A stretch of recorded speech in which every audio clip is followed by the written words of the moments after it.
Are you running a marathon? Oh my god, I could never run a marathon. You sure about that? My god, a marathon? That's like 42 kilometers, 26 miles. I don't understand those people. That used to be me. But not anymore. Welcome to the Marathon Podcast. My name is Christian Warwick, aka Warwick Runs on different platforms. Really happy to have you here. I honestly appreciate everyone listening to this pod. And if you're new to the podcast, welcome. If you are a regular listener, welcome back.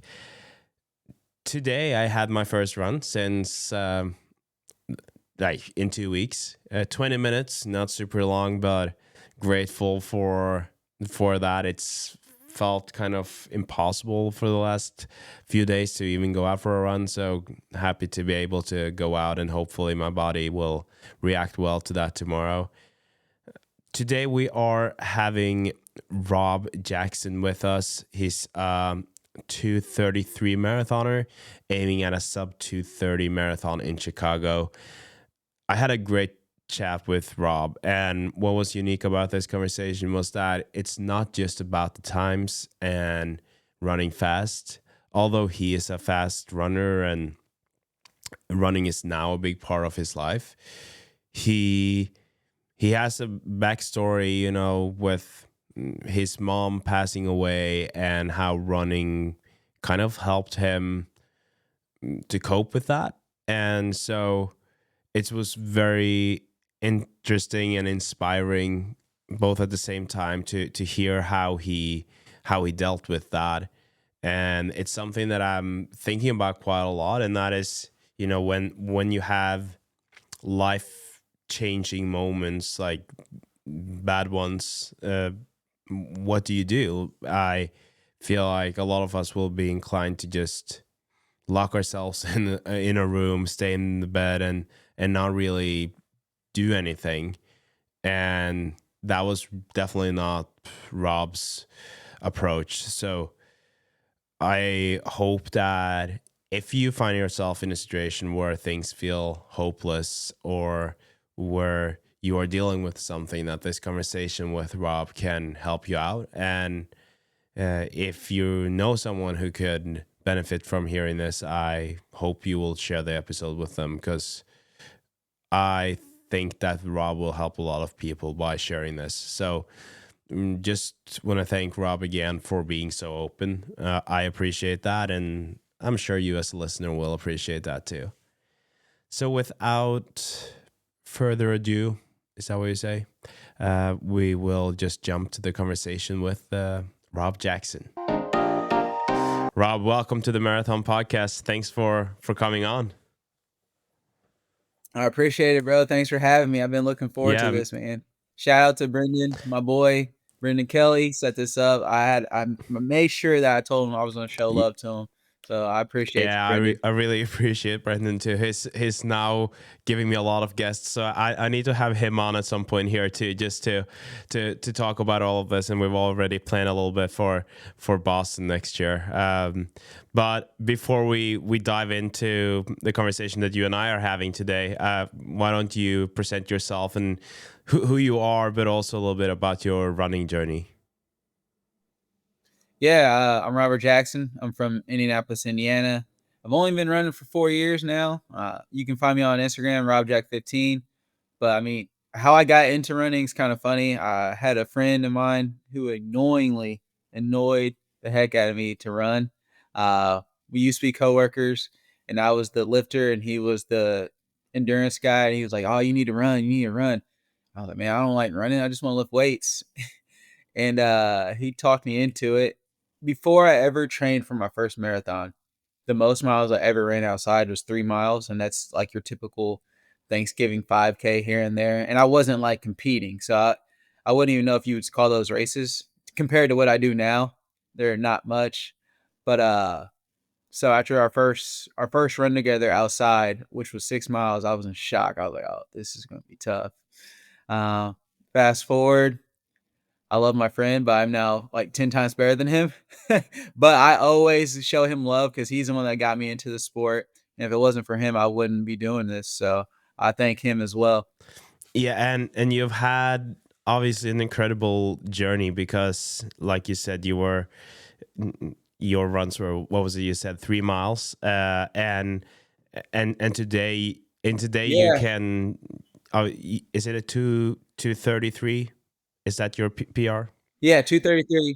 And it's funny because training for that first marathon, like, I'm horrible with direction. You can ask Brendan, you can ask my teammates. I don't know my left from right. I'm getting lost. So, obviously, to get these miles in, I would have to run before work and in the dark. And I was fairly new to this area of town when I started training for the marathon. And I was like, yeah, I don't know anything out here. I'm not about to do this. So, I trained for my first marathon. 95% of it was on the treadmill, all treadmill running. And then Saturdays were the only time I ran outside because me and my friend were able to run together due to our work schedule. So I wouldn't get lost. But then it came to a point where I was so much ahead of him, he would just yell left, right, because I don't know streets. And if I heard him, I heard him. If I didn't, I would just get lost. So I usually end up finding my way back to him. But yeah, that's how it worked out for me. That's crazy. How is it to do? Like you said, 95% of that was on the treadmill. What did that marathon block look like? It's a lot different than what it is now. I'll tell you that. So, honestly, one of the big marathons around Indy is the Indy Monumental. Actually, the training plan for that race is made by my coach that I have now, Matt Ebersol, the GOAT of coaching. So, if anybody's ever looking for a coach, uh, hey, he can do it from anywhere. Side note, I met runners at Boston. Was we about to get on the bus and they approached me. They said PBT. That's our team name, personal best training. And I was like, yeah. And they had an accent. I was like, you guys aren't from Indy, are you? They was like, no, we're from New York. So he coaches everywhere. Cool. But he had a training plan, a generic one, not too much on there, and it has some type of workouts. And I'm telling you, for a runner, I don't know any of that stuff. I still don't know what that stuff means. I look at him sometimes and be like, just run fast, and he'll laugh. He'll be like, yeah, just run fast. Uh, so I didn't really do any speed work or workouts. It was just on the treadmill all the time, and I would go up point 0.5 in speed like every 3 minutes. And so I would just do, I guess you could call those like intervals or tempos in a way, and just keep going progressions all the way up. And the people at the gym would always like, man, what's this guy training for? But I was only running like 40 miles a week. So you don't have to run high numbers to get a sub 3. I will say if you want to progress and get faster, you probably will need to increase your mileage, but 100 isn't for everybody. But it works for me though. I'll say So that. what did you run for your first one? My first one was 2:58 even, like on the dot, 2:58:00. Uh, I had a history in high school of cramping up a lot, so cramps hit me like no other. Because I didn't know anything about fueling either. Like I don't know any of that. So I do the marathon, and I know I have some time, and I was afraid to like lock up completely due to cramps. So I would run, walk, run, walk, run, walk, run, walk, and I was able to cross the finish line at 2:58 even. I believe my wife said at the time I was on track for like a 2:54 or a 2:53 for my first marathon. So I gave up some time and still got it. And I got lucky because that next year, the 2022, Boston had a 0 minute cutoff. So if you got the sub 3, you was in. So I made it. I didn't have to. I was on pins and needles though, so I know how people feel waiting for that cutoff to come, because 2 minutes was not a lot, and luckily they went with 0, and I got into Boston. So it's a big change though, going from your first marathon in your backyard, then going to the Super Bowl marathon, and it was changing. I learned a lesson there for sure. That first Boston was ugly, and I've always joked that if I run anything over 3 hours, come get me because I'm not doing it. And I ran that marathon 3 hours flat too, 3:00:00. So if it was over 3 hours, I was gonna be done with marathoning. But luckily, it wasn't. But if you go back to that first one, and I think that most people listening to this, they will understand that Boston can really throw you off sometimes. Like it can be a hard one. But if you go back to the first one, were you surprised that you were able to do a sub 3, or was that something that you were kind of just expecting from yourself? You know, uh, so when my friend talked me into it, the first thing I said to him was like, no. And then he kept coming back and coming back. And then, I gave in to him. I was like, if we're gonna do this, let's try to qualify for the Boston Marathon. He said, do you know what the Boston Marathon is? Like, I honestly couldn't tell you much about the Boston Marathon. I knew it was a big marathon, and I would see it on TV, but I never really watched it. I just knew it was a historic race. That's all I said to him. He said, "You know what time you have to get?"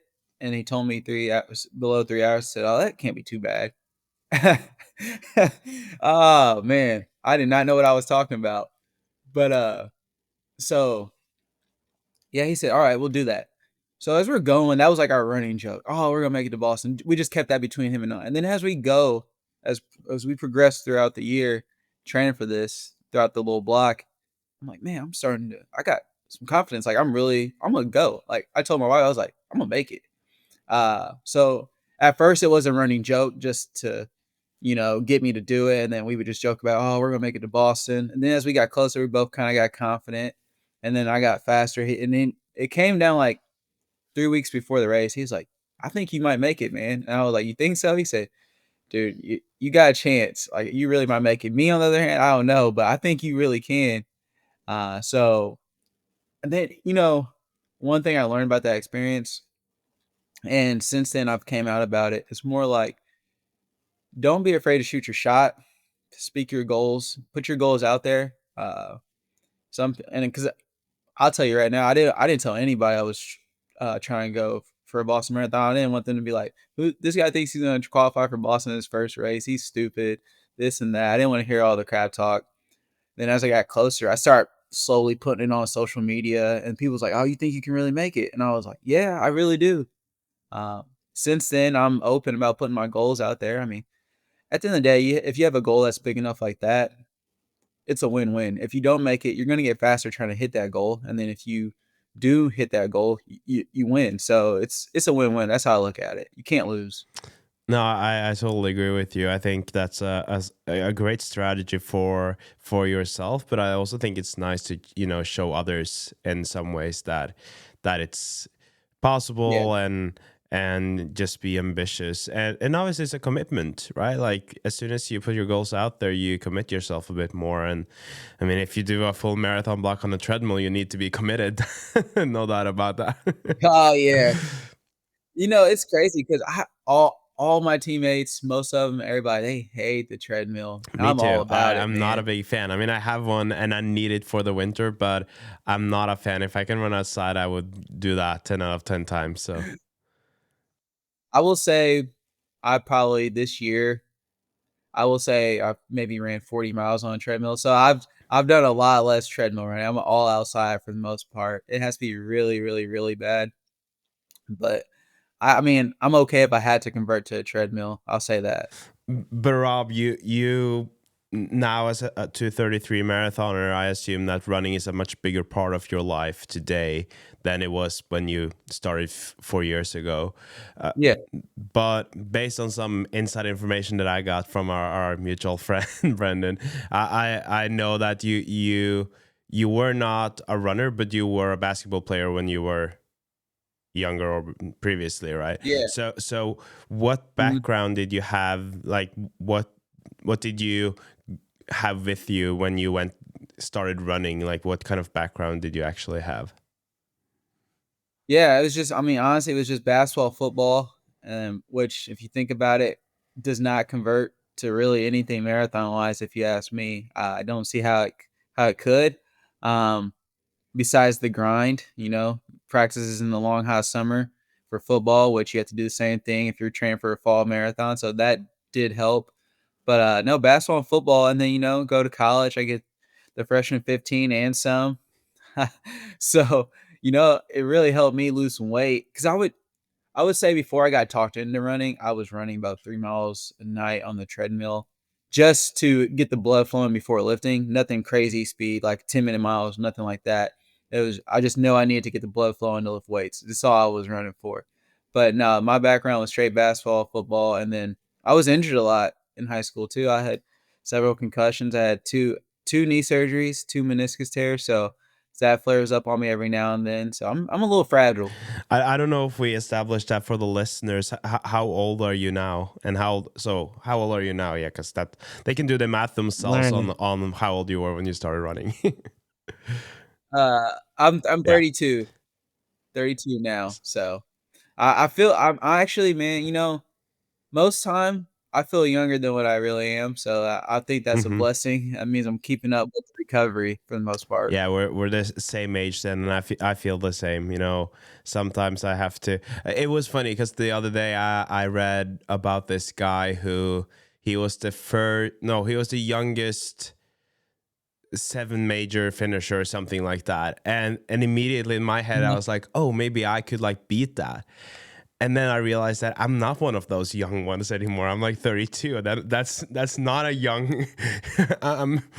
But the thing is that for our division, it has to be the fastest times all the time. So I mean, it's a way to we can still hold on to That's being young true. because we gotta hit the papers times all the time. We don't get We any should love. just, I don't know about what your like Garmin or Coros, whatever those, whatever is that you're using, what it tells you, but I just, hold on to when it says that uh my age is, or what does it say, I don't know what they even call it, but it says something about my age and that it's 22 and a half, and I was like, okay, I can live with that.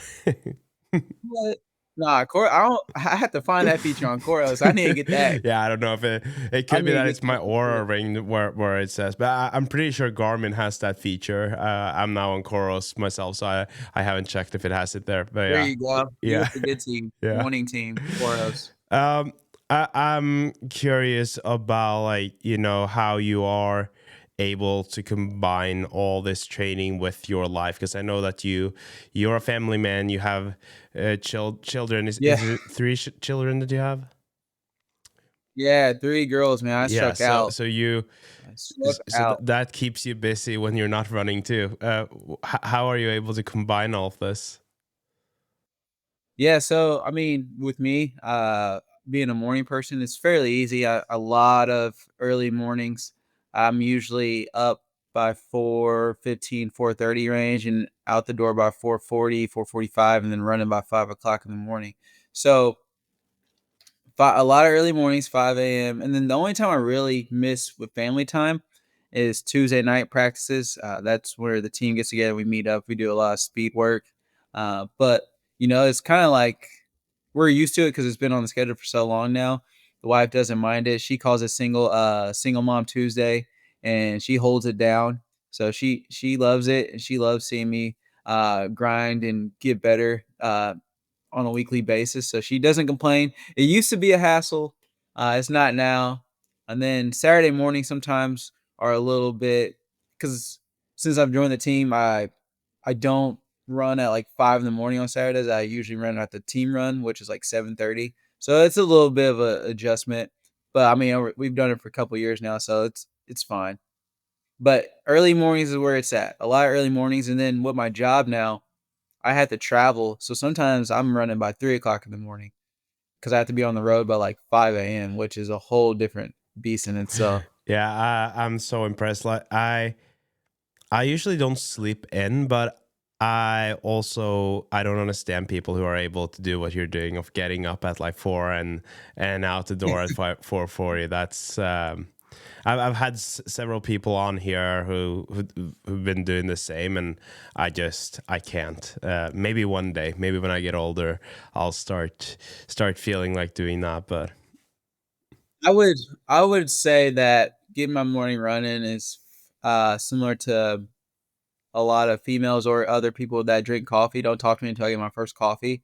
If I don't get my morning run in, just due to I've not overslept in since I've started doing marathons. So if I were to oversleep and miss, I'm probably gonna be a grump that day. If that's the day I do that, I'll probably work from home because if I go into the office, oh man, I'm not gonna be nice. So yeah, it's similar to getting your first drink of coffee for some people if they can relate to that. yeah, I think that's a great, a great way to put it. Um, I'm curious to hear more, obviously, about your training and how you are, like what your training looks like. But before we dive into that, I know that you've been pretty open on social media about some of the sad things that have happened in your life, and I'm curious about how Yeah, you've and you can explain that part yourself, but also how running has helped you dealing with that. yeah. I mean, uh, So there's been a couple of things. My mom passed away, but it was in 2023, September. We had the Berlin Marathon, and that was actually the last time I really got to see my mom as my mom, if that Hmm. makes sense. On October 1st, 2023, uh, my world came crashing down. Uh, she was in the hospital.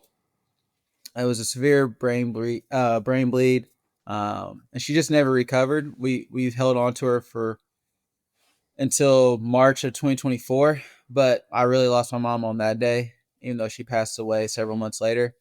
But just I know the type of person my mom was, and I know she wouldn't want me to mope around, and she'd still want me to go for my goals. And then doing that, uh, I found another gear.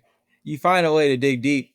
So like at that time, my mom was going through intense rehab just to even try to learn how to speak again or move because one side of her body was paralyzed. She couldn't move it, and we're trying to get that movement. And I'm like, man, she can try this every day. And I was at every single appointment, didn't miss one.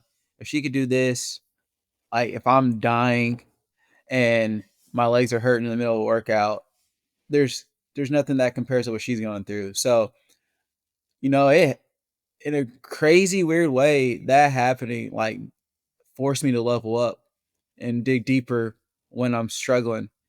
Uh, I, so that happened in 23, September 23. I had the marathon in Berlin, and then October that year, that's when the monumental was.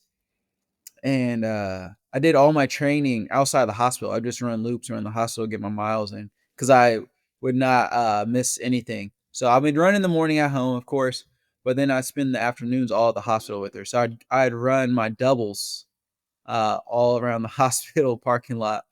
I probably look stupid to somebody that was seeing one of their loved ones and they're looking out the window like, who's this guy running circles around the hospital? But that was me doing that. And I tell you, that monumental was probably the hardest race I've ever ran because we passed the hospital that my mom was staying in. At that point, she was home, but she was still in that hospital. Actually, no, she wasn't. She was in the hospital. And I remember getting to the start corral to warm up, and I'm breaking down to my wife. I was like, "Man, I just want to go home. I don't want to race this. This is stupid. I do not want to race." And then like my coach, who's in charge of getting everybody to the start line, he said, "Runners head to the start line." He calls me. He said, "RJ, you good?" I'm like, "Yeah." Wipe tears off. He doesn't know anything. He doesn't know I just broke down, nothing like that. And then it's like you gotta lock in. I locked in. I was running a great race. And, it's the first race I ever like really broke confidence. I'm at mile 21. I just start bawling. I'm running, crying with the ugly face. And I'm like, damn, this sucks. For a split second, I thought about dropping out. And then I'm like, man, my mom will kill me. So I sucked it up, finished, got a PR, and then took my medal right to the hospital, laid it on her. At that point, she couldn't even tell what it was. She didn't even know what a medal was. That's how bad the injury was to her brain. She just looking at it like it was a foreign object, but it meant everything to me to drop off that medal to her in October of 2023. Thanks for sharing that, and very sorry for Yeah. your loss. And it's heartbreaking to hear. And one of the reasons why I wanted to ask you about this is that I feel like when something like that happens, I'm fortunate enough like to not have that happen to me. And uh, Mhm. every now and then you start thinking about what if that happens. And in my head, I feel like there are two ways that could go. Either I lie down in my bed and then I don't leave my bedroom and I'm just depressed and Yeah. I don't want to do anything. And the other one is obviously to act and be proactive in terms of trying to figure that out. And how early on did you decide that that was the way you were gonna cope or deal with it? Yeah. So, when she actually passed in March 2023, I mean 2024, it was hard getting up out of bed. Actually I had a few nights I had like my wife would like wake me up because I was crying in my sleep. I didn't even know I was crying in my sleep. Uh, but she'd wake me up and calm me down. And then waking up to get those morning runs were definitely hard. I didn't miss them, so that's kudos for that. But it was definitely hard to get out of bed. I just felt defeated. And this crazy thing is when she passed, uh, the night before we knew that because she had rushed to the hospital, and I was with her that Tuesday before practice, and I could just tell that she was. It might be the last time I see her. So at practice, I'm running, I break down just like I did in the race, but I mean it's practice, so I stopped and as I'm running back to the car, my wife's in the parking lot. I was like, my wife's never at practice, like so at that point I knew it was game over. Uh we get to the hospital that night.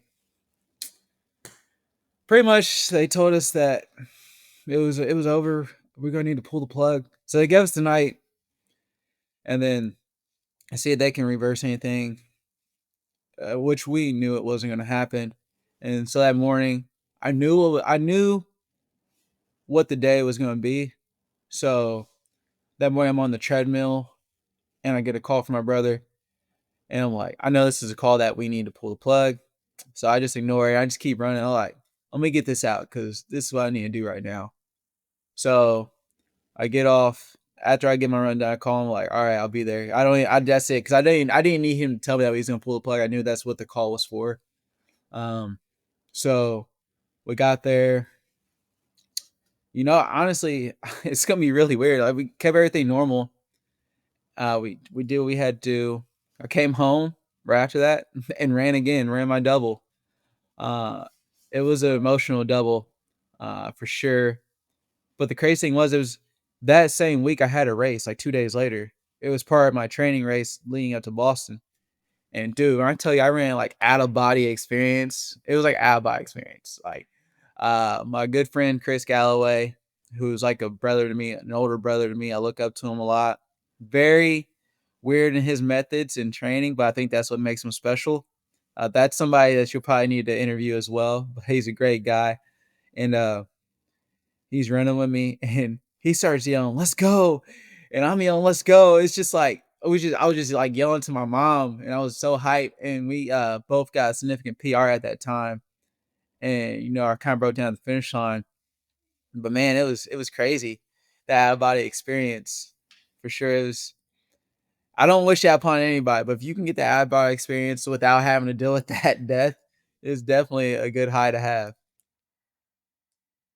Yeah, it's hard to even listen to be honest. It's yeah, but I'm also curious about this because, like you said, it was a high, but also the way you probably learned how to deal with something that was this hard, right?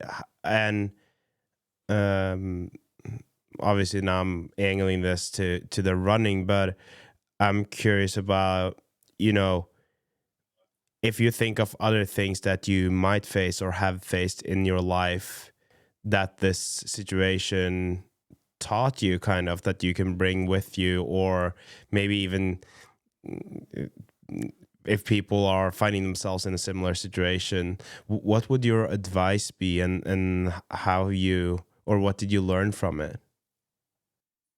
Yeah. So for me, with my situation, it was my mom.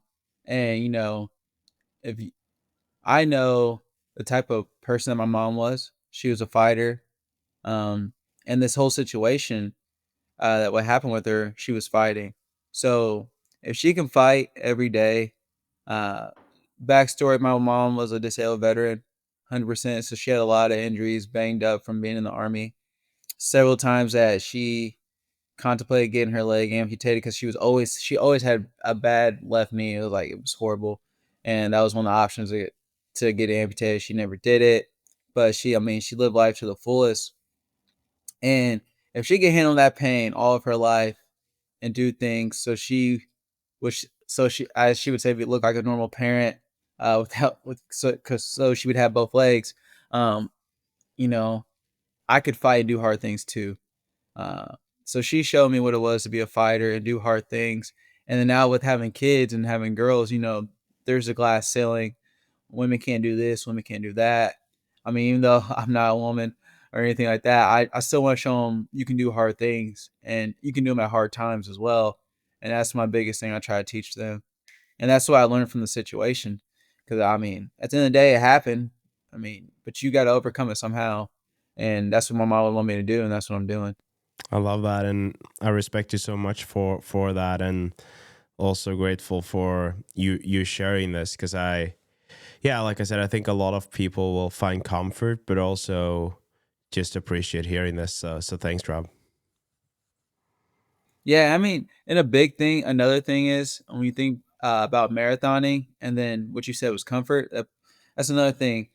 You got to learn how to be comfortable being uncomfortable. Mm-hmm. All right, it's very uncomfortable running when you just lost somebody. All right, but you got to find a new way of life.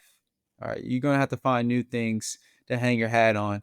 Um, yeah, my mom's not here every day to text me. My mom was super big on text me, "Good night, I love you," no matter how old I am. Sometimes it was annoying because if I didn't text back within 10 minutes, she like double text me, sometimes triple text me, and it would always happen on Tuesdays. I'm like, "Mom, you know my schedule. I have practice every Tuesday." Because sometimes she wanted to go to bed super early, or she knew, or for her it was more like checking the box too. Sometimes like I'm gonna send this text so I know that I got it done. Because sometimes her pain medication would knock her out, so she wanted to get to it. And so I mean, you gotta learn how to be comfortable, being uncomfortable, and that's what this situation made me do. Just same thing within the marathon. You're not always gonna be comfortable at mile 20. You gotta learn how to get around that 20-mile wall. Some people get the wall a little bit earlier in the race. Some people get it later. Luckily, I haven't gotten it my last race, but once you find a way to familiarize yourself with that feeling, you'll become a better runner and even a better person in life. Yeah, I think a lot of people are there's this saying about what are you running from whenever you are running a lot, and um, That's funny. I've been asked that question before, and I actually went too deep. Like it was my wife's boss. He asked me that question. He did not expect me to really like open that up. you did.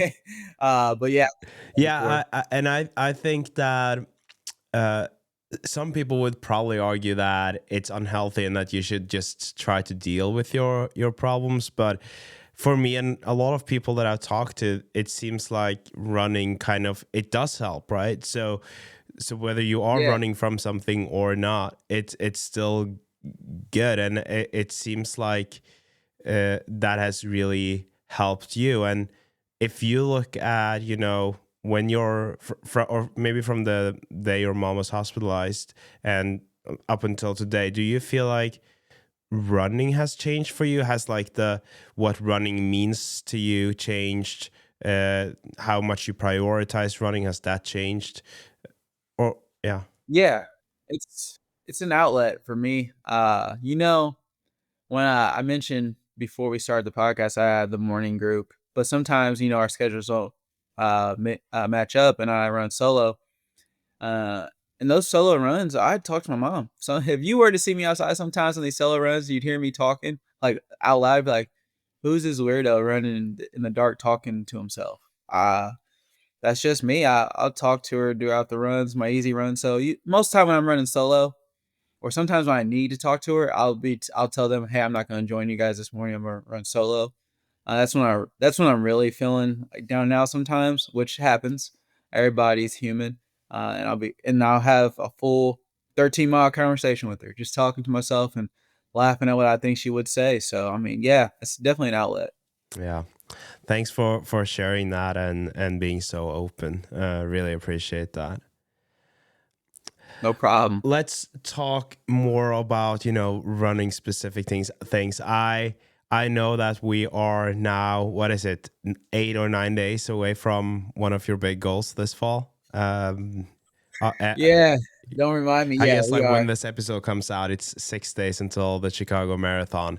uh, Woo, yeah, how that's are you big. feeling? Good. Just like everybody when it comes to taper, you're like, You feel like you're out of shape. You feel like the easy run's not easy run anymore. You get some little aches and pains. Right now, I'm dealing with a little TFL flare up, so I'm working on that. I mean, I can still hit the paces I need to hit.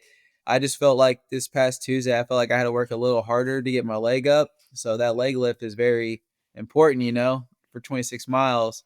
Uh, so just trying to get to the start line healthy. If I can get to the start line healthy, 100%, I think we're gonna have a very special day. I really do. I believe in myself and the coaching that I received over the past several months. And also, I mean, you can't control this part, the weather. So if the weather cooperates, it's going to be a good day. If not, I've told myself I'm a little worried about the heat, not too much, but a little bit. I've told myself if it gets hot, we can pack it in. And I'm not saying this to flex, but run a sub 240, save the legs, and we'll go again in November because I'm running the Monumental. A lot of people are calling me crazy. That's just my thing. I do the double marathon a lot. I've doubled marathon 2 times. I pretty much do a double marathon every year. So I'm used to doing back to back marathons. I think the high mileage prepares me for it just fine. So it's not that big of a deal for me. So I'm looking forward to it, man. It's gonna be a great time. Yeah, I can't wait to see what he can do, and it's I also find it super. Or I don't know, but it's a bit funny what you're talking about, with niggles, whatever shows up, because I feel Yeah, like that's what happens to everyone. You have the, like, what do they call it? They call it taper craziness, or yeah. something I like. know. Yep, taper tantrums, things of Yeah, that nature. and I had that before my marathon a few weeks ago, where it's just like the last 3 weeks before, everything started hurting. Like, the block had been perfect, Dude, and I'm then telling you. everything starts hurting, and you're like, "What is going on? Am I gonna get to the starting line or not?" And yeah, Yeah, I think that if people listening to this are, like, say they are 6 days away from Chicago and they start feeling something, just, I would almost say ignore it, unless it's like actual. Yeah, breathe. Yeah, like, you will feel it if it's super serious, but if you start feeling something within the last 2 weeks, it's most likely just either mental or mental. just a tapering talking. Yeah, just do some more stretching and some Yeah, sleeping. You'll be fine. I That's what I'm hoping for, is for myself at I least. feel like that's when I start spending so much money on PTs and Kairos and all of that, because it's just like, need to do Yep. some last Actually, that's adjustments. funny that you say that. I got a chiropractor appointment the Monday before I leave, and I got a deep tissue massage set up. I got the haircut, as you see. I Nice. got a haircut. I do that, so I always make sure I get a fresh cut before like super big races. You gotta show out, look camera ready. I try to get some banging pictures every race. So that's Love that. me looking for the camera. Look good, feel good, run good. That's what I've lived by, and that's what I'm always gonna I do. think that's great. I feel the same, and I feel like running has become so much more than just running. It's become fashion, and people, yeah, it's Oh, like it you is for have the sure. race outfit ready long before, or you at least you start thinking about it. I'm a big Oakley, like, sports sunglasses fan, so I start considering what kind of sports sunglasses I'm gonna wear on race day. All of those things. You know, I just did a shoot we were talking about, and I actually had to wear those type of glasses for the first time. It didn't look too bad on me. That might be the move in the future. I don't know. I check it out. It might be the That's a move though. fun fact. But I've never been a big That's a sunglass fun guy. fact about Norwegians. So we have it's so trendy that people will wear it for with everything. So, like, they will wear what you call, like, fast sunglasses with a suit. Like, Yeah. you might see Oh, yeah, that's you might wild. see someone in a black suit going into That's a wild. church for a funeral and wearing those, like, colorful fast sunglasses. It's so funny. He's about to run a sub 5 mile at the funeral. It's crazy. I had a Canadian middle distance runner, Kieran Lumb, on a few weeks or a few months back, and he was saying that they were joking that fast sunglasses kind of came with the Norwegian passport. So that's where we're at the moment. Uh, hey, I can Yeah. see it though. I can see it. So you talked about wanting to run fast and maybe a sub 240 if the conditions, or you're not feeling great. What is your A goal? Oh man, you gonna put me Yeah, on I spot like that? am. Well, I really think I can run a sub Mm-hmm. 230. I think it's in the cards. I mean, I don't have to have a near perfect day, so that's a good thing. I just have to have a good day. If I have a near perfect day, it could be like a 227, which I think I could do that too. But I'm not gonna. That's not the ultimate goal. Is 227? No. But 230 below is the sweet spot. I will say I'm playing with kind of house money. I've had a great year. I've had PRs in the mile. I had PRs in the 5K. Uh, PRs in the marathon. I've PR'd every distance this year. I'm on a hot streak. Uh, but at the end of the day, to take pressure off myself, I keep lying to myself. Oh, you don't have to get a PR. You don't have to hit this 230. You can have a, in quotes, bad race and get like a 230 to 232, and it's still a PR. But in my book, since that's not my actual goal, it won't feel as good.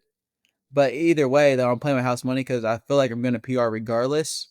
But if I don't hit my main goal, I'm going to be a little salty, of course. I think everybody's like that. But PR is a PR. It's always a good day. You can be mad about a PR. Exactly. No, I feel you, and I think that if you feel like you did as well as you could, and things that were out of your control kind of affected it, it's also fine. But I love that Yeah. mentality of a PR is a PR, and then obviously you're allowed to wish for more. But I I Yeah. think that, for the listeners now, I think that there are a lot of people listening to this. They might be either tapering for Chicago, or maybe they're training for New York or another marathon. And so I'm obviously curious about what you're doing now, the last 2 weeks before Chicago. But maybe before we talk about that, it would be useful to know what you've done in this marathon block. What has your training looked like in terms of mileage, and then also in terms of what kind of workouts and how many, and also the long run, what that usually looks like for you. Yeah. So with me, I'm a big 100-mile guy. Like I stated before, that's just something that works for me. I'm not one of those guys that like to push it on people at all. That's not my thing. If you want to run 100 miles, that's cool. There's no magic number to make you fast in quotes. Uh,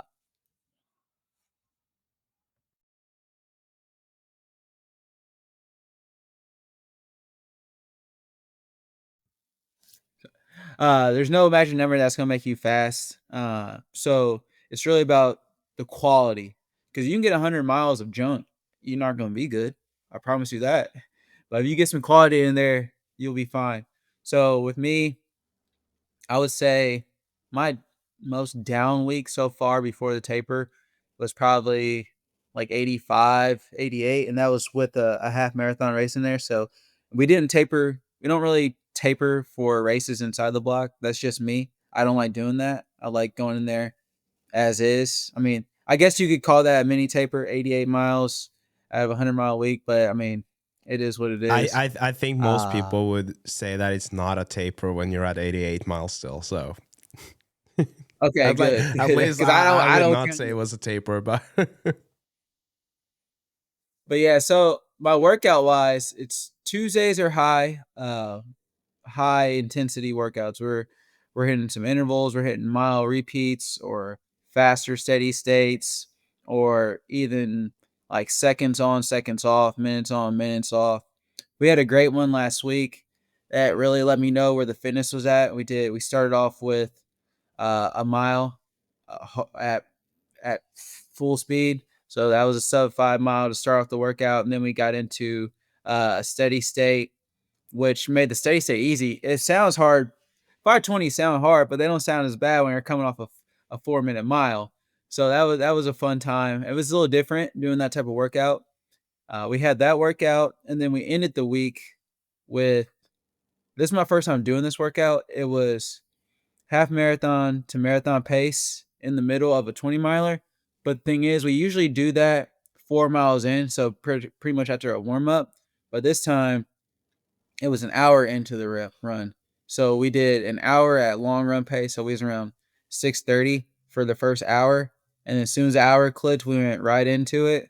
So it was a little different. Get to legs fatigued, hit every one below marathon goal pace. So that was definitely a way to end the block for sure. But in general, Tuesdays high intensity, Thursdays moderate to high quality. So depending on the week, it could be 2 high quality workouts, and then Saturdays, usually for me, because I can handle it, it's usually uh, at least a workout or a very fast long run pace, like a 6:20, 6:15, and then the workouts usually make it somewhat faster. So 2 to 3 workouts a week, Tuesday, Thursday, Saturday.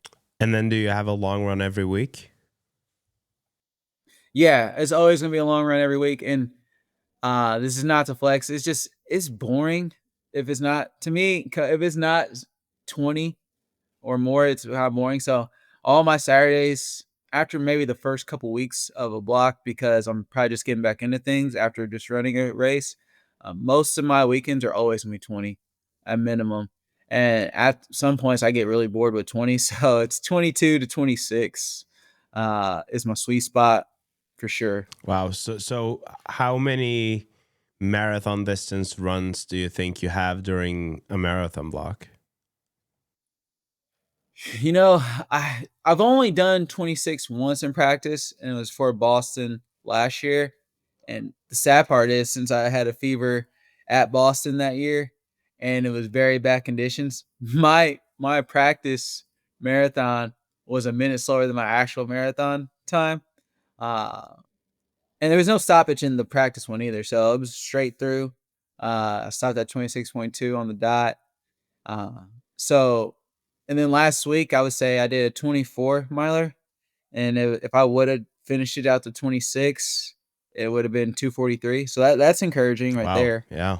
Uh, but you know, I had a little niggle going into that run, and I wanted to do it, but I didn't want to be greedy. So I've learned my lesson about being greedy.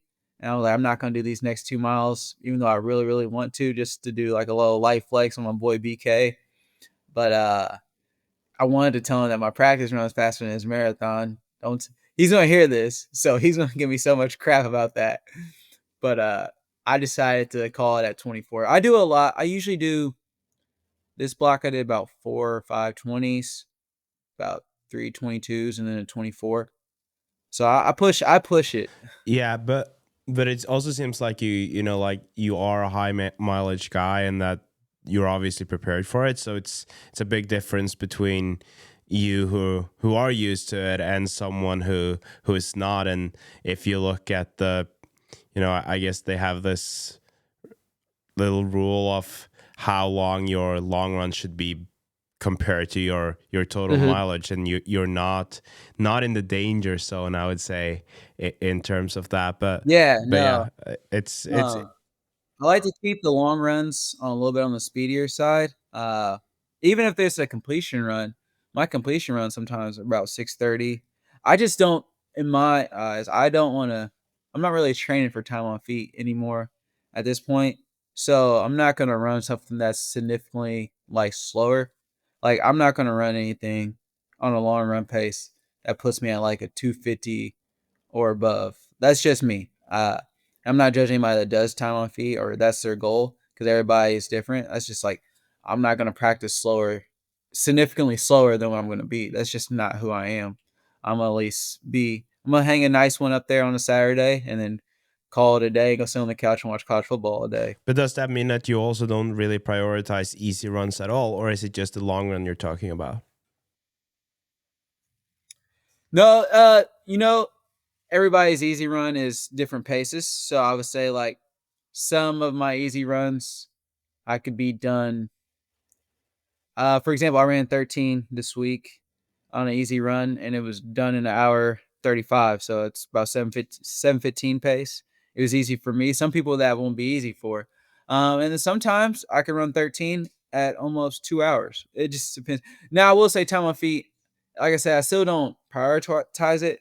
I just go by feel on my easy runs. If I'm beat up from a Tuesday night practice, my Wednesday morning run, probably might be close to 8 minute mile. That's fine. But that's probably about as slow as I go as far as pace is 8 minute I mile. love that. I feel like first of all, I think it's important to remember that when you say 6:30 pace, that you are now aiming at doing a sub 2:30 marathons. So that also says something about the level you're at, right? So people can't really Yeah. compare that pace to whatever that pace is for them if they are, say, a 3:30 marathoner or a 4-hour marathoner. So that is important to just keep in mind when talking about this. Yeah. But I'm also interested in hearing, we briefly talked about Coros, and obviously then you are using a heart rate monitor, I guess. Are you, how much of your training, or how much do you focus on heart rate when you are running? I don't. Heart rate means nothing to me really. I go by feel. That's just who I am. I'm big on feel. If it feels good, it feels good. So sometimes my heart rate could be high because I had a bad night's sleep. I can hit 715 today at pace, and then my heart rate was 143, which is low for me. I'm a higher guy. Uh, but I feel like the perks of me being higher, I don't know the scientific studies or anything like that, but I can hang in a higher heart rate for a long period of time compared to other people that I know personally. When their heart rate gets to like 150, they feel like they're maxing out. Like, oh, like me, that's practically nothing. Uh, so like if I have a good night's sleep, like today, 7:15, I was at 143 heart rate, and then said I had bad sleep on Monday, and I hit the same pace, and it's 147. That doesn't necessarily mean it was harder.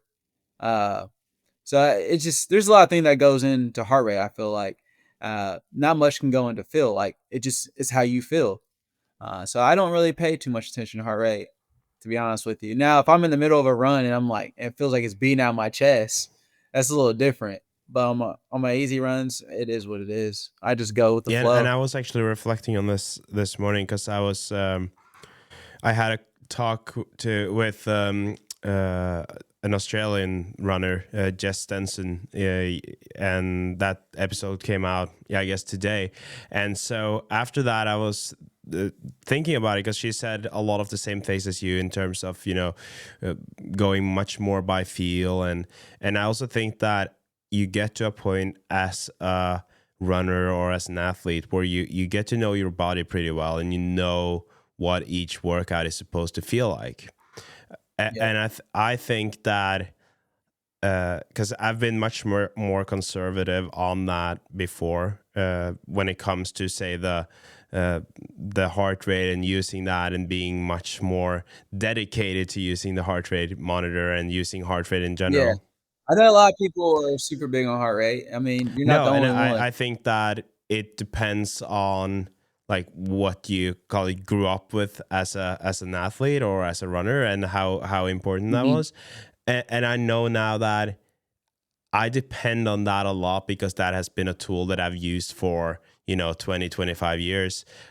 But uh although I've used it for that long. 25 years is taking a bit too far. I did not start using it at 8. But I did start using it at 12, I think. So 20 years. And because of that, I feel like I need it, but I also know that I could go out and do most of my workouts, and I would know where I was at. Like, I know Yeah. what threshold feels like. I know what an easy run feels Yeah. like, obviously. So it's not like I need it anymore. But I do think that a lot of people who are totally new to running, or new to training or working out, it could be a great tool to use, just to get to know what kind of intensity is the right one.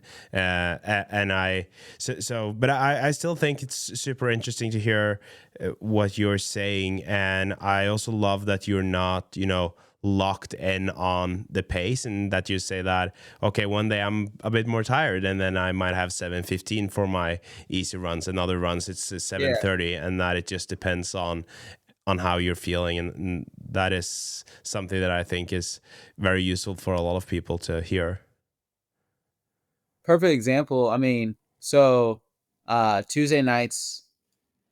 So every day I usually do my longer run in the morning and my double around lunchtime. Tuesdays is kind of reversed. I do like a short run in the morning because that's more of a shakeout, and then we had the speed session at night, which is usually 10 to 12 miles.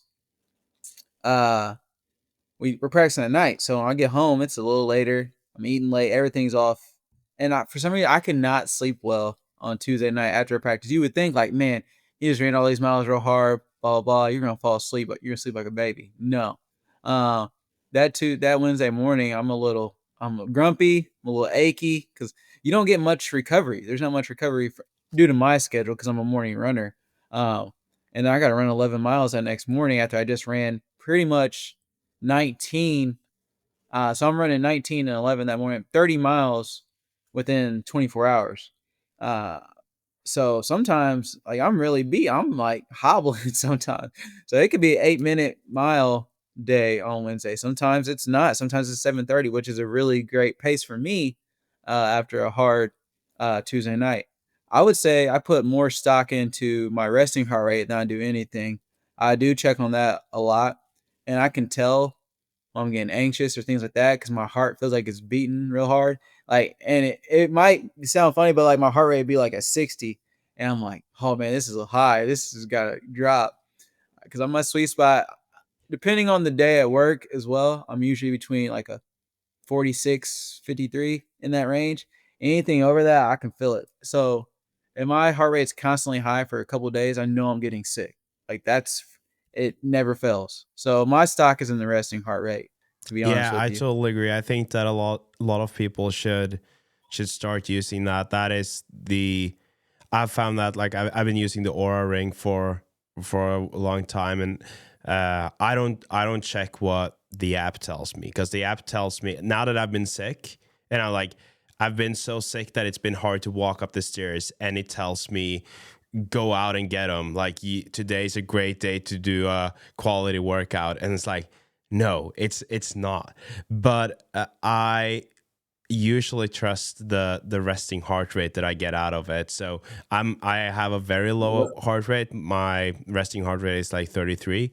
So I know That's it is low. low. That's Yeah. So good. then I know that actually if my heart rate is like 36 to 37 at night, I know that I should have a rest day because I know that then I'm most likely, something is off. And it's crazy to say that that is like just 3 to 4 heartbeats of a difference. But when you're down at those levels, that Yeah, obviously like percentage wise, three you to feel it. four is You feel yeah. it so So, much. so I totally agree with you. I think that for people who are not familiar with heart rate and using that, I think that the resting heart rate is maybe something that is the at least in terms of recovery and knowing when you're ready to work out, that is the best indicator Mhm. for that. And that's obviously like that's what they used to use before all these tools that we now have access to. That's kind of what they did. They would measure it in the morning and see what it was at, and use that as a tool to see if they were ready or overtrained or not. So yeah, I totally No, support that's for that. sure. I'm a big resting heart rate guy. Heart rate while running, I mean, it's cool. Sometimes I mean, I'll look at it during the run, I'm like, all right, maybe cool down a little bit, but nothing too crazy. I'm all feel. I go by feel. I'm curious now then that because we obviously went through your training. We are now, is it 8 days, 9 days, 9 days, right? It's Yeah. Sunday's Mhm. the marathon. So 9 days away. You've been at around 100 miles per week. Is that right? Yeah. Mhm. Yeah. And what does the last 2 weeks before Chicago Marathon look like? So usually, since I had this little niggle going on right now, I didn't do a moderate workout on Thursday. It was just miles. I still have my workout on Tuesday, and then I still have like a 13 miler on Saturday. But in general, 75 miles this week. It'll be between 75 and 80, which for some people that seems like a lot for a taper. But man, I feel so different right now because usually by this time of the week I'm at like 77 to 80 miles, 77 to 82 miles, depending on how I run my week. Uh, and I'm only at like 59. I feel so fresh right now. But at the end of the week, I'm gonna be at 75. So that tells you the difference of what the 100-mile weeks do to you. But I feel so juiced up right now. Hopefully that stays the same next week. I don't feel sluggish. But next week will be probably 50ish, maybe a little more. Include that includes the marathon, of course. But yeah, 75 this week, 75, maybe a little more. But coach might get mad, so I might not. But what I always find interesting is to hear, because obviously you have less mileage, but does that, how much does it affect the amount of runs that you do? Is it, do you have less runs and that's why you have less mileage, or do you have the same amount of runs but just much shorter runs? Uh, Honestly, it's kind of free for all for me. Since I have so much, like 75 is a lot for some people. Usually I keep my doubles going Monday through Wednesday, at least for the first week of taper, and then I cut off the double on Thursday, and then Fridays just usually always singles anyway. And then I'm not doing 20. I'm always doing 20 on Saturday at least, so I'm cutting that down. I'm only gonna be doing 13, and you lose 7 miles right there. Uh, and then you cut down today was only 6 instead of the usual 11, so you're losing 5 right there. Thursday I did 11, which is usually 13, so I cut 2, and then I lost the double S6. So stuff like that. My number of runs usually stay about the same. We just cut off some miles off the top of it or the back end of the week. Totally makes sense. And I also think that I think it's good for people to hear that you, as a 100 miler, you are cutting it down to actually just 25 miles then before the next Sunday Yeah. for that week. And for you, I would just assume that that feels like nothing. Do you start like almost doubting that part, because being used to running so much, and then if you look at your watch or the hours that you've been Yeah. out for, you probably be like, I've barely moved this week. It feels like you lose your superpowers, man. It's funny that you say that though, because this past year I was for my spring marathon. My original spring marathon got canceled due to bad weather the morning of. So I signed up for a race the week after. So that was a 3 week taper. I don't know. I can barely make a 2 week taper. I don't know how people do 3 week tapers in general, because a lot of people do 3 week tapers instead of 2 week tapers. Like I feel like I was so sluggish. I told coach the week of the marathon, the rescheduled marathon that day, I was like, man, we gotta hit this Tuesday hard. Like I know I got a race, but I gotta hit this Tuesday even harder, because I feel like how I described it is like you putting a sports car in the garage and then wanting to perform on race day. Like, I mean, you gotta let me rev the engine a little bit. So uh it's definitely it's definitely a big mental. You definitely feel like you lose a step, but it doesn't take long to get that step back within the first couple miles of the Yeah, race. because I want to challenge you a little bit on that what you just said, because I think that most people will feel exactly the way you felt, right? You need to run, you need to get there, and obviously it was a bit of a unique situation where things were postponed or canceled, so you have to change this. Sorry. Well, sorry about that. The doorbell rang and I'm home by myself, and the dog went crazy. So that's how that goes. Well, Typical dog. what I was saying was that I think that a lot of people can relate to that feeling of, oh, I need to get out there. I need to, run either more or run faster, because I just need to. And I had the exact same feeling Yeah. before my marathon last time, because I started doubting everything that I had planned. Like I had a plan for that week or for those 2 weeks, and I knew that that was what I've done before, and I tried to just do the same thing, and still I started doubting myself, because like, oh, I've barely had any runs this week, or like barely any mileage.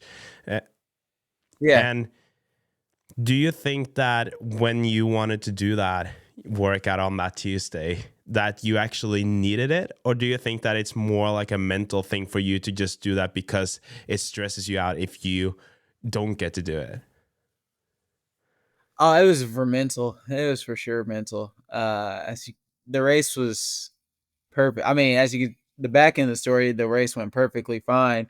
So I don't think that workout would have made or breaking the or broke me in the race. But you just need it, right? I mean, I think in every sport, every person has something that they gotta do mentally to feel ready, and that was it. I needed that last workout to be harder than usual, just because I had 2 weeks of downtime You cut 100-mile person to 70, then 50, and then 50 again. It feels like they're on Yeah, vacation. no, I totally see what you mean, and it feels weird, and I also think that you shouldn't kind of get used to that low mileage, because if you had, say, 3 or 4 weeks of that low mileage, that also starts feeling comfortable, right? Like, oh, I don't really have to Yeah, run that much, it or does. yeah, I think that's cool, but thanks for sharing that. I think that for a lot of people, and myself included, it's nice to hear how you are tapering, and it makes sense that you it sounds like you're gonna run fast if the conditions are there, because it sounds like you've done it the right way. Yeah. I hope so, man. I hope so. I need it. I need it. But hey, I mean, as much as I'm my biggest critic. I put the most pressure on myself. Any comments anybody else says or pressure they put on me is no more than what I put on myself. So at the end of the day, if I don't deliver, I don't deliver. But I'm gonna give it a go. I'm giving my best, and then I'm gonna give it a go in November as well. I got 2 chances this year left, and we're gonna ride it out. It'd be nice if I go for broke in Chicago and I hit what I need to hit, and then Indy I can actually run as a fun marathon. I've never done that before, so we'll see how that goes. But knowing me, I probably won't even do that. I still just go for broke Yeah. again and just say F it, and we're here. So if I die, I die. That's what I say a lot in practices, and coach was like, "You sure you want to hit that pace?" And I'm like, "Yeah, if I die, I die, man. We're gonna go for it." Love that. I think that's a great mentality. What is your, long term goal? Because you've been, was it 4 years you said that you've been running for? Mhm. And you're already at 233, aiming at a sub 230. I feel like, from my perspective, it's kind of like the sky is the limit. What is Yeah. your mentality? Like, if you were to be super ambitious on here, what would be your goal be? Super, super ambitious. They didn't do me any favors changing the Olympic qualifying time for the trials, the U.S. trials. So I mean that really hurt, but that's still a goal of mine. The Olympic trials for the U.S. I mean, everybody starts somewhere. I just got a later start than people in life at this sport, and I'm catching up quickly. The only people I'm losing to really right now are they ran in college or they've been running their whole life or ran at some point. I just lost the race to a guy that ran Division 1, but I beat a guy behind me that was in Division 3. So you win some, you lose some. But that's my biggest goal. That's one that's super out there. But like I said earlier at the beginning of the podcast, it's a win regardless because if I don't make it to the trials, I mean, it is what it is. I'm not gonna be the first person ever not to make it to the trials that had that goal, but I'm gonna get faster trying to make it to the trials. So am I really losing? No, I'm not. Uh, but I mean, I would like to win a race. That's one of my big goals. One of these races I would like to win. Uh, it's kind of hard though, because I'm not afraid of competition. So I'm entering races that are a little bigger, or they have some solid competition. I'd rather win something that's a little bit more difficult to win than going to the mom and pop 5K over here in my local park and just burying everybody. It won't feel as good. So I want to beat somebody of competition. I'm not saying everybody's not worthy. I'm just saying what it is. You're a Oh yeah, competitor. definitely. I see So what you mean. that's I my mean, goal.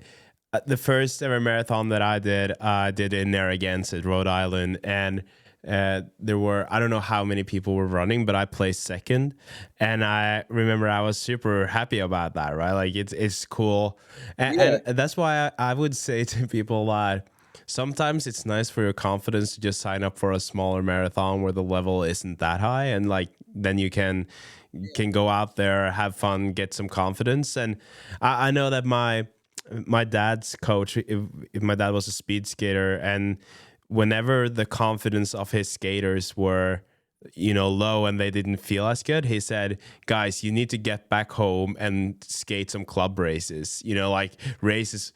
and just beat Yeah, beat just people beat up. people just to gain that confidence, and then you can go back out to the international guys, and then you'll be full of confidence, and then you'll perform better. And I think there's definitely something to that. Yeah, no, I agree. And then one thing I will say that my coach preaches to me, he said, if I'm going to lose, lose the better. And that's what I'm doing now. I actually get what he means by that now because I'm looking at these people. I'll do my dig and who's this person that beat me? Like, oh, he ran college, or this and that. So I get it. But yeah, smaller marathons, I definitely agree. Like, I've looked at marathons lately where my time currently puts me at least the top 10. So if I get faster, I can win a somewhat semi mildly big marathon. That'd be nice just to win one. I won a lot of age groups this year, so that's pretty cool. I mean, I didn't think I would ever be holding up a trophy or a plaque or anything like that when I started this. I'll tell you that for sure. So I already accomplished that goal. But another big goal is, being a person of color, being black. There's not a lot of like black U.S. born African Americans that run marathoning. I mean, we have Kenyans and things like that, and hats off to them. But you know what I mean when I'm talking about black Hmm. runners. And it's I want to put on for us, and that's something big for me. Being mixed. I mean, half white, half black, but I feel different when I'm at the start line. I look like I said before in other podcasts. I used to get to a start line. I used to see like these toothpick white dudes and these short shorts and things of that nature. I'm like, man, these dudes are fast. Nah, they're not. They just look fast because they got the right attire on. They don't look like they hit the gym or anything like that or tatted up. They just look like they run. But I can be just as fast and look totally different. So that's a cool thing I've learned over the years and gained confidence. And uh my coach used to ask me, he's like, "How can we get more black runners like long distance?" Because like I'll tell him, well, I always joke about this, but it's like I'm almost 100% correct every time. And after a race, I'm like, "Well, I was the first black guy," and we'll get a good laugh out of it. And then he'll be like, "No, you really were." I was like, "Yeah, I know." um, and I'm like, I don't think it's flashy enough, you compare it to track. You got the chains, you got the tattoos, you get the cool speed suits, stuff like that. You go to long distance, you see the long hair, you see the mustache. I like a mustache. I can't grow it though. Uh, Yeah, I'll but tell you about that later, but that's a funny one. and then like they got these short shorts, these split shorts. I'm like, man, I'm not wearing no damn split shorts. That's not my style. Uh, So it's a little different. I said, but you get somebody out there like me, and I've had a lot of people comment on my style on IG. It's different, and if I can be a trendsetter, I'll take it. But how much do you focus on when you talk about that? Because I know that what is it that you are? Brendan, I think, said that you were number 45 on the list of marathoners that are. Yeah, Yeah. So what is that list? Because Brendan, is it? yeah. That list is it's a list of U.S. born Yeah. African Yeah. Exactly. Americans. The list is ever changing. I probably got passed with these last rounds of marathons that just popped up. With Berlin and stuff like that. So I probably dropped a little bit, but I won't drop for But too long after these how next two much does marathons. like that list mean to you?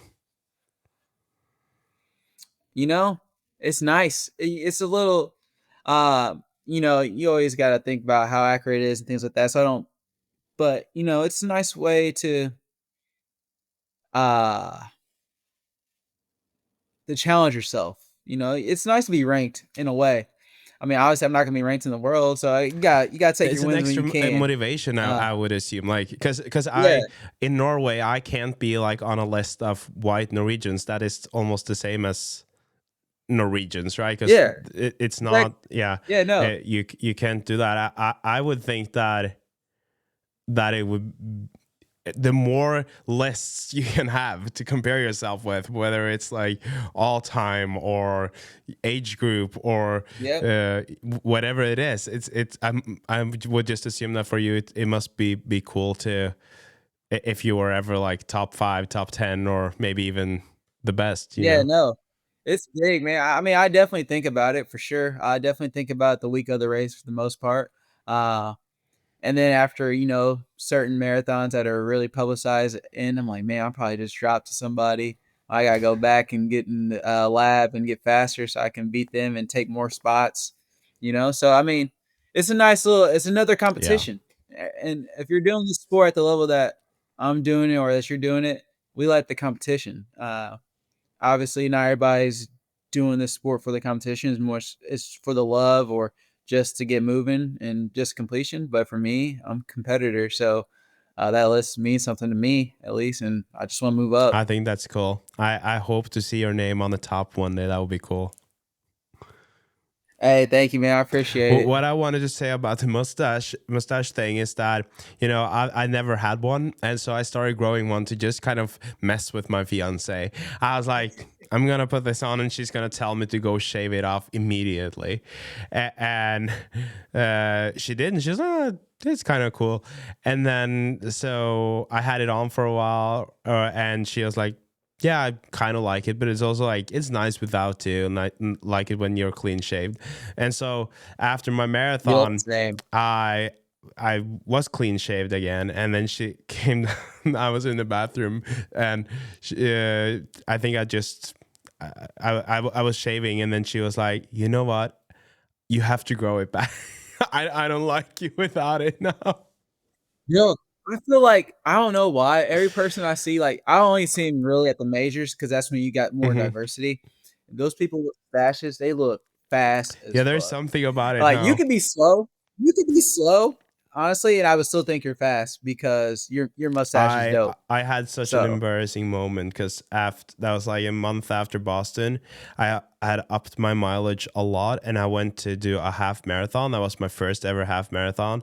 I showed up in these Oakley, you know, these eye jacket like this, oh my god, dude, and I've seen with the those. So stash, and I you look like you're about I to look cook. and full bandit gear, and I was just like, and here in Norway no one has bandit, and I had a guy filming me, and so I probably looked like you said super fast, super good, and I had the worst day ever. I had to stop in the middle of the run, and it was so embarrassing because I'm sure people were like, that is one of the guys who will, if not win, but at least compete for a very good time, you know. Oh, I've And done that. then I've definitely yeah, done that. I've judged people on their entire. I'm like, man, this dude about to cook yeah. me.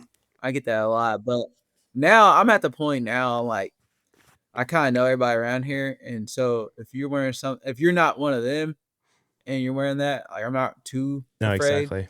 Uh, you're just gonna have to earn it Yep. at that point. I used to be really in my head about, man, this dude's too fast, but now I run with pretty much all the fastest people around here. I mean, obviously they're faster than me, so I'm hanging on for dear life sometimes. But you only gonna get better by running with better. So that's how I look at Yeah, it. and it's something that I appreciate about running too, especially I think I realized that in Boston was that you look around and there are so many different ways of running, body shapes, but everyone runs pretty fast. So Man, you can't really judge, like you can't judge a book on its cover. And that's the same with runners. I feel like well, you might see someone and be like, "Oh yeah, that person is not super fast," and then he beats you by a lot. And then you see someone who you think is super fast and then they're not fast at all. So it's impossible to say unless you actually know them. So you just have to wait to see after the race. yeah, for sure. I mean, another thing in Boston you kind of do. I don't know if you noticed it, but there's a lot of bib watching. So like when you get your bibs and you're walking around, you see somebody with a triple digit. A triple digit. That's my goal. Yep. Another goal of mine. I want to get a triple digit at Boston because if you're in the triple digits, you that means something. Uh, so I've always why last time I went to Boston, I thought I was gonna get a triple digit. I was like 1,000 something, 1,090 something. I was like so close. How So I said, all fast do right, I you gotta go to have to Boston be? one more time. I guess it depends on the It really level. depends on the Yeah. year. Yeah, it depends on the year. I mean, if it's a slower year, you can be in the triples depending on your Yeah. time.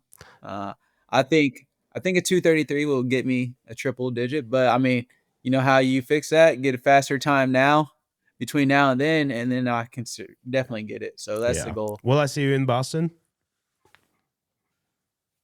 Yeah, you'll see me in Boston. Awesome. Yeah, we definitely got to set Yeah. it up. I mean, that'll be BK's Brendan's first time, Yeah. so I definitely want to make sure he has a good time and show him some of the spots that I go to. I mean, I've been there 3 times. This is gonna be my 4th one. Hopefully, hopefully I get a course PR.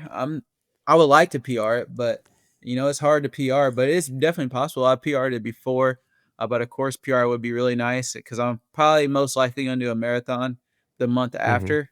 That's more friendly as far as like logistics and things like that, so you don't have to worry about it. Because at the end of the day, these majors aren't set up for you to be successful. Let's just be honest. They're cool. They're not. They're not made up for you to be successful. they're for the money. It is what it is.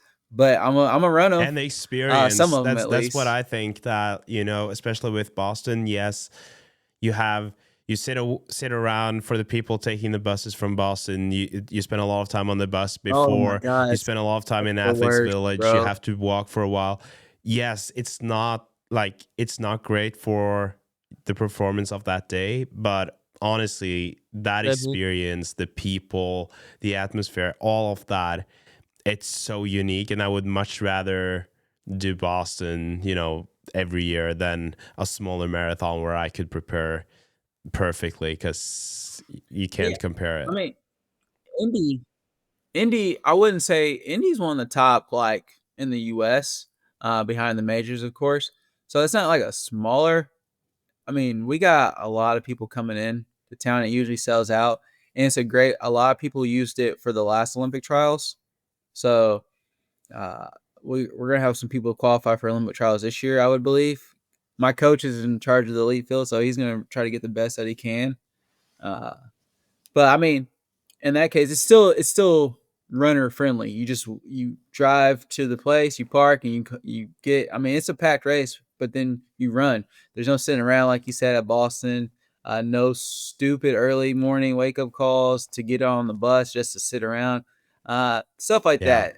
More convenient. I'll say that. I'm lucky that way, because my fiance is from just outside Boston, so we just drive to Hopkinton and they drop me off, and so I don't have to leave the house until like 7:15, and I still have a lot of time. Dude, that's So so that is clutch. the Well, I'm super happy because my buddy, one of my teammates, he actually just oh, moved to nice. Boston, he accepted a job, and I'm staying with him. He's close to Yeah, then you're Newton, good. Then you can just so drive. He I can don't I, drive you to I don't have to that ride the. drop off point. Yep, I'm not doing the Yeah, bus or anything this upcoming time, so I get to sleep in. So it might be a really really good day. I We'll see think how it so. Let's hang goes. out in the Athletes Village before and chat, and yeah. Oh, for Have- sure. Yeah, I mean we got it, nothing else to do. definitely not. Hey, Rob, I really, really appreciate your time. I think this was great. I hope that people who are running Chicago will hear this before, so they can, feel a bit more calm about their tapering and all of that. Thanks, But man. also, mostly, I'm just really grateful for how you were sharing, the story about your mom and how that has helped you, and how running has helped you. And yeah, thanks for being so open. Yeah, no problem, man. I appreciate it, and thanks for hearing me out. I mean, it was a great time today. Always looking forward to these type of things, and I definitely can't wait to meet up while we're in Boston next year. That's gonna be a fun time. We can get some dope content as well then, and maybe before then do a round two. But in general, man, it Yeah, was right great. back at you. You're great. I love the show. I've actually become a recent listener, so I've listened to like at least the last three. So I'm gonna keep tuning in. Thank you, man. I Thank appreciate you. it. And good luck in Chicago. Sub 230 incoming. I think that Rob will be able to do that. Curious to see what the weather is going to be like. I know that the weather forecast has been a bit on and back and forth on this, and I was reading today how climate change is affecting the weather for these major marathons. And it's been, obviously, the discussion has been going since Berlin a couple of weeks ago, when it was so hot. So I don't know what your take is on this. I haven't really thought that much about it, but I do see the problem or the issue, and that we're getting hotter falls, and that kind of leads to harder marathons. But I think that this conversation was really good. I talked about it in the intro, how much it means that he's open about these things. And at least for me, it definitely gives me hope. Gives me hope in terms of uh, whenever I face things that are really hard, that running can help. I've had that experience myself, but I just feel like it's being confirmed again. And maybe I also see how it can help in different situations. So thank you, Rob, for coming on, for guessing the marathon podcast. And next week we have nothing but a legend with us. His name is Jeff Galloway. You probably have heard of him. marathon coach, but even more so, just a legend within American track and field.